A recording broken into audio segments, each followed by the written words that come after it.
May tumawag sa aking tropa, engineer din siya, kontraktor. May mini dam siya. Galing siya rito, nagkarga ng panambak banlik, taga Pililya. Tumawag sa akin na balaho daw siya. Pagpa-deliver daw sa akin ng isang panambak banlik. Nandito na ako sa crusher, tamang tama. Karga, mamaya na ako kakarga ng 3/4. Karga muna ako ng panambak na banlik. Deliveran ko raw siyang isa, tapos hihilahin ko yung kanyang minidam kasi nabalaho yung kanyang minidam.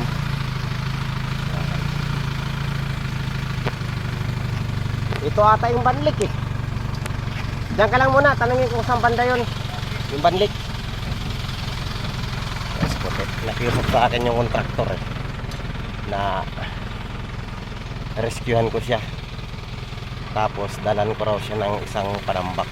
Tamang tama, nandito ako sa crusher, kargaan ko siya ng panambak. Oh, dito yung ni Boss Raymond na Santiago, yung truck.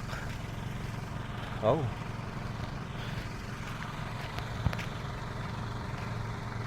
ay, kala ko kay Boss Raymond, hindi pala. Sorry boss, kala ko truck mo, hindi pala. Ulo lang kasi, ano lang kasi nakita yung palong.